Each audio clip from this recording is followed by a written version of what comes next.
If there is an effect, there must be a cause. Tell me I'm not able to understand who that God is. A very honest apprehension. There's nothing to discuss, like the Rig Veda says. We don't know what it is, but we know it is. If there is an effect, there must be a cause. There are creations around me, so there is a creator. That brings us to the most important question to ask, which the first set of spiritual scientists asked this question. Then who is this God? The second law of cause and effect. Effect is nothing but cause itself in a different form. Effect is nothing but cause itself in a different form, in a different manifestation. The creator is embedded inside the creation. Aren't the sun rays the sun in a different form? Isn't the gold necklace gold in a different form? Aren't the creations the creator himself in a different form? Aham Brahmasmi. I am the Brahman. I am the creator. I may not have been awakened to the point where I am able to see the divine manifestation within me yet.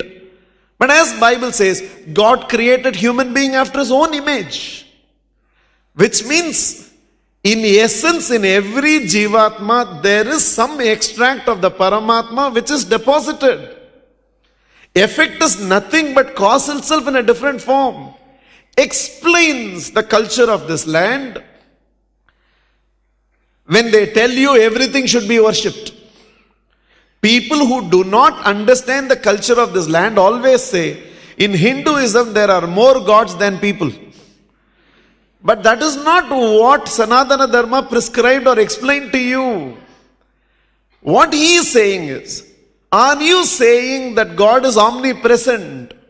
Yes, that God is omnipresent. If that God is omnipresent, is that God there in your parents? Yes. In every creation, creator is embedded. In every form, formless is present. After all, in the presence of that formless only the form functions, otherwise it does not function. So in my parents also that formless is present. Then God is present in your parents, which means your parents are God, worship them. Is it present in your children? Yes. Then even children must be worshipped. Is it there in your spouse? Spouse must be worshipped. Is it there in your money? Oh, definitely there.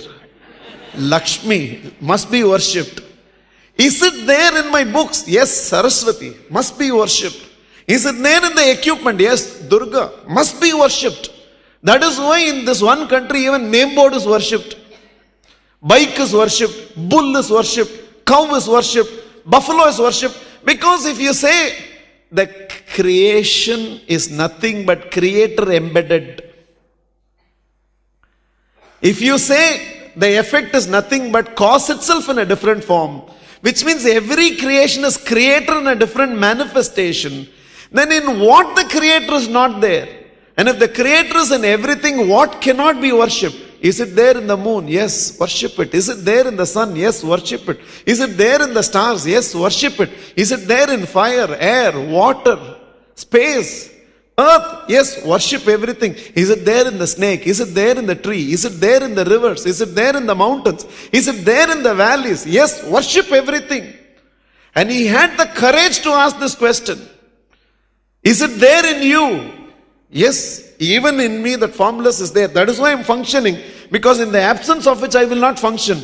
So as long as you are breathing, God is still beating inside you. Worship thyself to Aham Brahmasmi.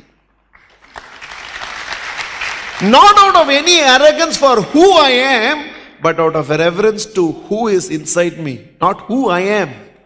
Who is within me is worship.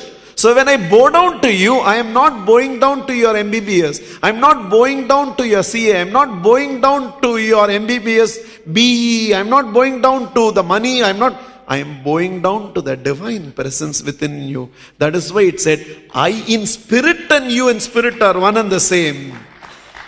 I respect the God in you, and please respect the God within me. We may be playing all the fool outside, but deep inside there is a divine presence.